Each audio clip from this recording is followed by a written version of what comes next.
This is the QTV Nightly News and I am Loliam Kamara. Thank you for joining us. Here are the headlines. In a developing story by the New York Times, over 40 countries, including Gambia, could soon face a travel ban to the United States as the U.S. government considers new restrictions. We explore how the Gambia's constitution, a guide and reflection of the nation's commitment to shaping its future, has evolved over the past 60 years. The ECOWAS Commission launched a 5-day ECOTOUR training program on Monday to support the implementation of the ECOTOUR 2019-2029 policy. In this latest court case roundup, we focus on key developments in several cases, including an ongoing international drug trafficking trial, a murder case, and a landmark ruling on an appealed death sentence. In a major move to support local agriculture, the Pina Gambia initiative has planted its first batch of 1,000 Gambian princess pineapples in Basori, West Coast region. Those were the headlines. Now the news in detail.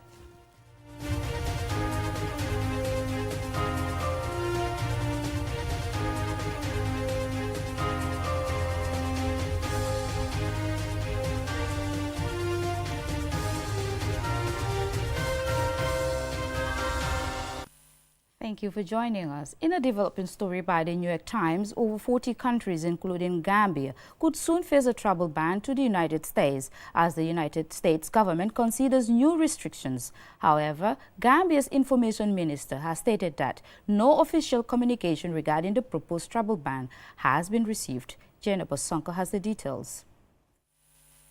The proposed travel restrictions will impact 43 countries, with some facing complete visa suspensions. The list is categorized into 3 groups, with the first group including Iran, Syria, North Korea, and Afghanistan, subject to an outright visa ban. In the second group, 5 countries, Eritrea, Myanmar, South Sudan, and others, would face partial visa suspensions affecting tourists, students, and other immigrant visas. In the third group, 26 countries, including Gambia and Senegal, may face partial suspensions of U.S. visas issuance if their governments do not make efforts to address deficiencies within 60 days, according to the memo published by the New York Times. Gambia's Information Minister, Dr. Ismaila Ceesay, has confirmed that the government has not received any official notification from the United States regarding the potential travel ban, despite reports suggesting that the Gambian government may face restrictions if it does not make efforts to address deficiencies within 60 days. In the Standard newspaper publication, Dr. Ceesay said, and I quote, "We have heard about it, but the U.S. government has not officially notified the Gambia government yet. If they do, we will provide a detailed response to that effect." End of quote. The U.S. has not officially confirmed the proposed ban, and the list of affected countries remains subject to change pending approval by U.S. officials. All Gambia can do now is to wait and see how the travel ban situation unfolds under the new Trump administration. Reporting for QTV News, I am Jennifer Sonko.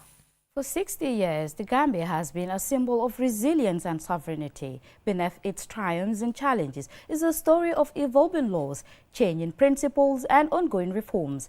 Central to this is the development of the Gambia's constitution, a document reflecting the nation's commitment to shaping its future. Mamjara Kamara examines the constitution's evolution, highlighting the path towards a brighter future, a brighter tomorrow.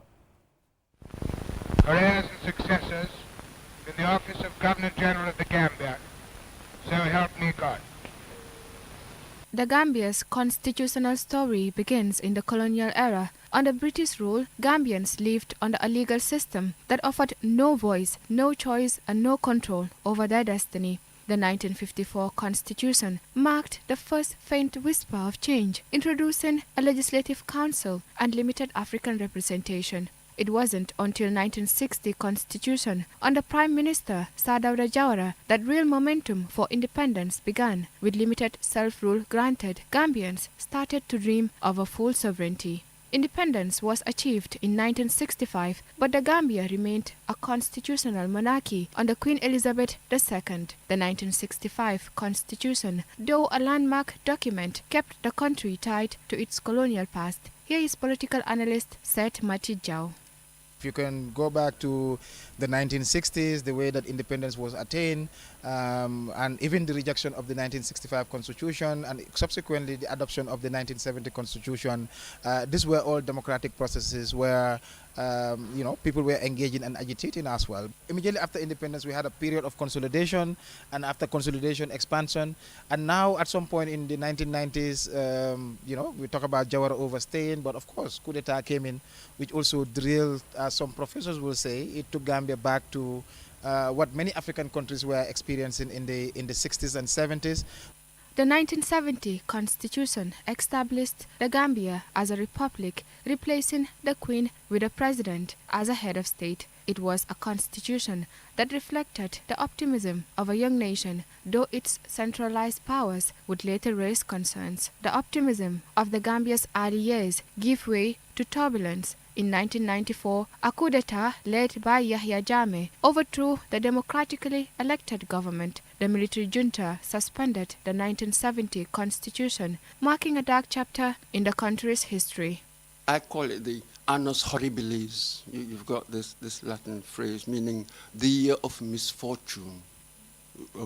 Really, it was quite fascinating because some of us thought that we had escaped, as it were, this military adventurism. We had seen it in all the African countries. In fact, by 1994, all the countries were moving away, really, from that militarism that we had avoided earlier.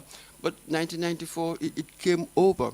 We had seen in other countries that it wasn't working. Maybe in the beginning, the heart was in the right place, but in time, perhaps the task was just too much for them.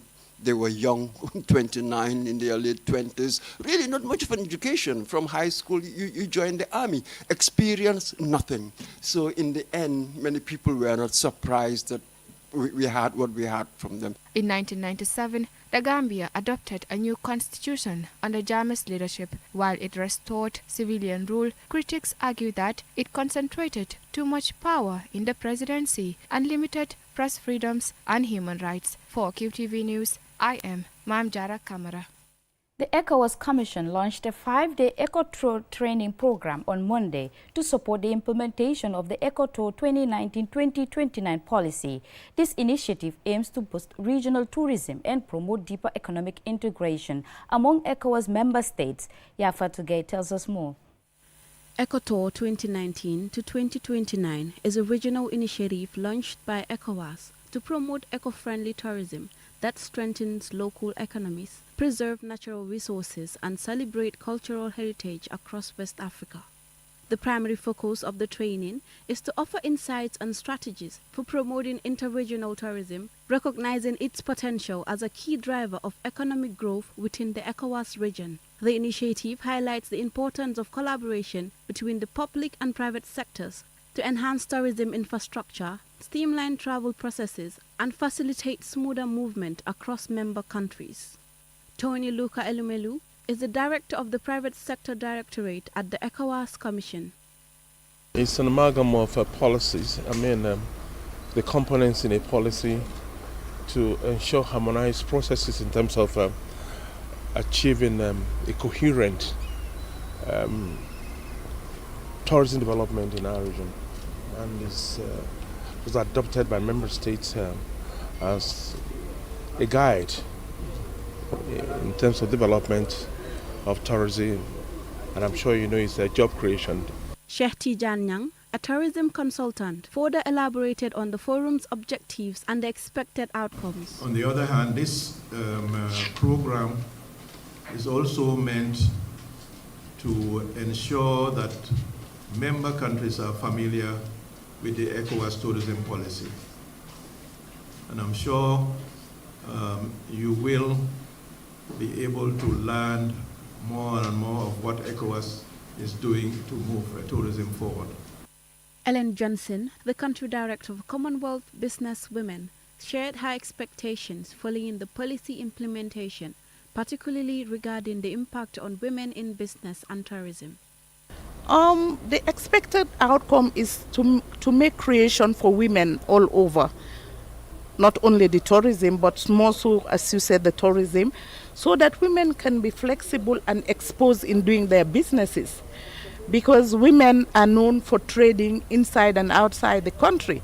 More so if we encourage them to trade within the African countries, it will be a great impact for them to be self-sustainable. The objective of the forum is to build the capacity of tourism officials, regulators on ECOTOUR 19-2029 to be able to identify and work with the visions and strategies that promote ECOWAS interregional tourism, as well as the holistic understanding of policies, standards, practices, and instruments to shape the tourism. A key outcome of the 5-day training is the formation of stronger partnerships to exchange expertise and equip local communities and stakeholders to implement ecotourism initiatives. Reporting for QTV News, this is Yafatu Gay. We'll now go for a commercial break. When we return, we have more local and sports news stories. Do stay tuned.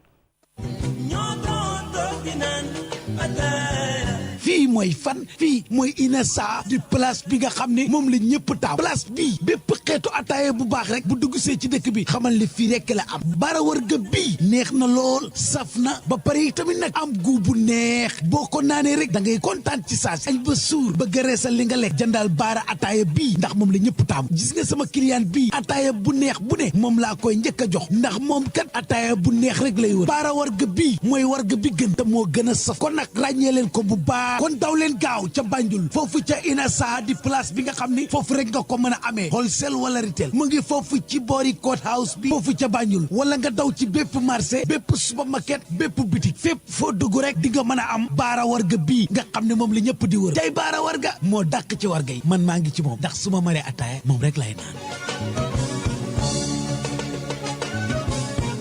The future is now. With QCell's 5G network, experience speeds like never before with our new 5G Rocket Fix internet plan. Get speeds from 10 Mbps to 100 Mbps.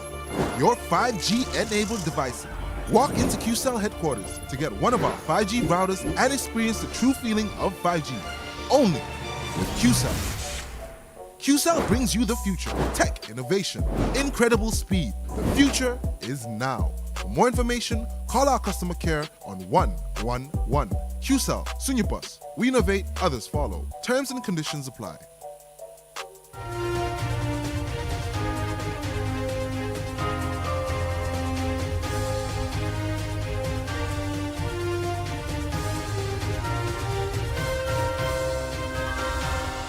Welcome back, and this is QTV News. In this latest roundup of court cases, the High Court of the Gambia, we examined the progress and significant developments in several cases, including an ongoing international drug trafficking case, a murder trial, and a landmark decision on an appeal death sentence. Usman Jata tells us more. In our first High Court case, defense lawyer Lamin J. Dabo raised concerns over the credibility of the Drug Law Enforcement Agency DLEA during an ongoing international cocaine trafficking case involving 4 Portuguese nationals and 5 Gambians. Lawyer Dabo challenged the state's 14th prosecution witness, Mamadou Yahya Jallo, regarding the credibility of evidence, particularly the €26,950 seized from Yahya K. Jatta, which was counted without an independent witness present. When asked by defense lawyer Espa whether drugs were recovered from Lamin Cisse, Mamadou Yahya Jallo responded in the negative, stating that nothing was recovered from Cisse. However, Jallo did mention that Cisse's vehicle was impounded at the airport by the investigators. Meanwhile, the court record in count 1 stated that Vilma Cabral Raul, along with 4 other suspects, allegedly possessed 33 kilograms and 600 grams of cocaine for the purpose of trafficking on or about June 29, 2024 at the Banjul International Airport. Yahya K. Jatta and 4 others are standing trial accused of dealing in prohibited drugs for the purpose of trafficking. Our second court case involves a sensitive case before Justice Omar Cham. The defense for Yafatu Sawane, a native of Tujareng accused of killing her mother Binta Bojang, has requested a mental health evaluation from the Edward Francis Small Teaching Hospital to determine her fitness to stand trial and bail application. Sawane's lawyer Lamin J. Dabo informed the court that a diagnostic examination at Edward Francis Small Teaching Hospital is scheduled to take place between March 3rd and 13th, 2025. This assessment is crucial in determining someone's mental state at the time of the alleged crime. In our third case, Sajo Kaur, a former branch manager of Access Bank's Bara branch, and Mamadou Julde Jallo, head of Taylors, was sentenced to 10 years imprisonment for stealing over 21 million from the bank. However, both were given the option of paying hefty fines, with Kaur required to pay $4 million and Jallo $8 million. The ruling, delivered by Justice Sonia Akebiye, followed a plea for leniency based on Kaur's remorse. In our fourth case, accused Osenu Bojang, charged with the killing of 2 police officers and the wounding of a third, testified on the cross-examination that he had left his passport and cell phone in Brufut village before departing for Senegal. Bojang maintained his innocence during the cross-examination, with Director of Public Prosecution A.M. Yusuf denying involvement in the shootings of the 3 police officers. His case continues before Justice Ibrahim Jete, with crucial testimony yet to be presented. In our final case, the country's Court of Appeal overturned the death sentence for Mariama Conte in a landmark ruling. The Gambia Court of Appeal, led by Justice N. Sala Wada, quashed the death sentence of Conte, who had been convicted of killing her husband Tijan Ba in 2014. Conte's defense argued that she was a minor at the time of the murder and that the trial judge lacked jurisdiction over her case. In a firm decision, the appeal court ruled that doubts in the prosecution's case had not been resolved in favor of Conte, and her conviction was overturned, leading to her discharge and release. That's the latest from the courts. Stay with us for more updates. All of the court reports were gathered for QTV by Nicholas Bass of Voice newspaper and summarized by Osman Chata, reporting for QTV News. In a significant step towards boosting local agriculture, Pina Gambia has planted its first batch of Gambian Princess pineapples in Basori, West Coast region, with 1,000 seedlings planted. This initiative is set to enhance pineapple production in the Gambia. Pa Daniel Gomez has more in this report. By focusing on the cultivation of Gambian Princess pineapples, the Pina Gambia initiative aims to strengthen the country's agricultural sector and reduce reliance on imported pineapples. Through strategic partnerships and active community involvement, the initiative seeks to establish a model for future agricultural projects across the Gambia, promoting environmental sustainability and enhancing food security. Amadou Chiko Sissoko, CEO of Influx Capital Limited and founder of the Pina Gambia initiative, emphasizes the importance of local pineapple production in the Gambia. Well, first of all, the reason why pineapples in the Gambia are expensive is because they're being imported from Ivory Coast. They go through Senegal, they come here. So all that cost, the majority of the cost of the product that you're buying is the transportation. But also, the quality of the products that are being sent here, I think everybody knows by now, is not the best quality. Because when you're harvesting them green, they don't have the taste. The sweetness is not yet there. The sugars are not yet formed. He further discusses the numerous benefits of producing pineapples locally. So imagine now if someone produces it at scale and then you can harvest them. Not only do you get a better quality fruit, but you eliminate the cost of transport completely. So the price of the good could be much cheaper here.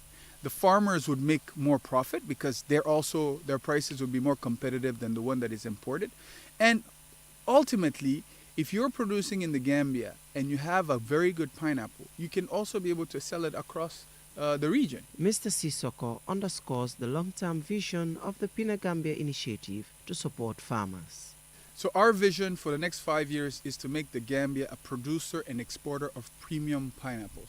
So these are the first 1,000 that we put in the soil today. We wanted really just to show, for us it's a milestone. So we've been planning this, working around, training people, creating partnerships so that more and more people can have the courage to actually go into pineapple production. 18 months to 2 years we'll have pineapples from this farm. But also we're training more people to produce in small scale, in mid scale, in large scale, so that over the next 5 years there's enough production locally for us to be able to export also. Sissoko emphasizes Pina Gambia's commitment to collaborating with farmers, business owners, and anyone interested in entering the pineapple farming industry. If you are a large agricultural company in the Gambia, we're here to help you. If you are a smallholder farmer in the Gambia, we're here to help you. If you are a homeowner who wants to do your home garden, we're here to help you. We have designed a curriculum with My Farm Gambia to make it easy for them to train people. And every week, there'll be training programs that'll be happening there. But they'll be paid. We'll make them subsidized, maybe $1,000 fees, but they'll be affordable for those who want to learn. The Gambia's entry into pineapple cultivation could tap into growing demand for tropical fruits, especially in Europe. By developing this industry, the Gambia can access regional and international markets, diversify exports, create jobs, and strengthen its economy, potentially becoming a key player in West Africa's pineapple export sector. Reporting for QTV News, I am Pa Daniel Gomez. Up next is sports news.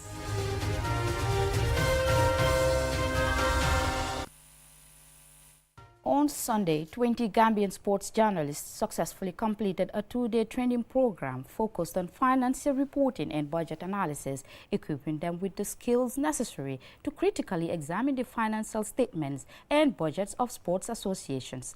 Mamadou Gajaga has the rest of that story. The training on financial reporting and budget analysis aims to enhance journalist skills and knowledge, enabling them to deliver more accurate and comprehensive coverage of the financial aspects of sports events and organizations. Key areas of financial statements were explored to help participants interpret financial data within the context of sports management. Some participants shared their insights and feedback on the training. I am the assistant treasurer for the Sports Journalists Association, and this will equip me and make me ready for the next AGM. And this is my first training on such topic, that is the financial reporting and budgeting analysis. Over the years, this has been a problem for us, especially I in particular, when it comes to reporting in finance. We were so limited, that is why we did not focus on reporting on finance. But from today, be assured that we are well equipped and we are ready to go. Following this training, participants are now equipped with budget analysis techniques and are expected to inform the public on how significant funds are allocated and spent. Omar Jaju, president of the Sports Journalists Association of the Gambia, along with Vicente Gomez and Bakari Baji, emphasized the importance of the training in enhancing the quality of sports journalism. It is very, very important because we've realized a gap in this area. So as an executive, we feel it is important to bridge the gap so that journalists can be confident to analyze budgets, can be confident to take on authorities when it comes to events that involves financial issues, especially AGMs and congresses. Please, all these problems in sports must stop. And the only people who should stop it is. So now I'm not going to hold anybody accountable. I'm coming back to you now that they've trained you. And from the expectations of the people here, it tells us that there is so much interest in it. And for me, it's good. Because one of the key issues here is about accusations of people, like a Halsby, then such a Halsby. And sometimes we don't base it on anything. It's just assumption that somebody said, oh, they had so much money they spent. Sporting associations and federations receive funds from the government and their affiliate international bodies to promote the development of sports. It is the responsibility of sports journalists to scrutinize how these funds are spent and in which areas, ensuring transparency and accountability in the process. Mamadou Gajaga, QTV News. That's all for now in this news bulletin. Join us tomorrow at 8 p.m. for another bulletin. Thanks for watching.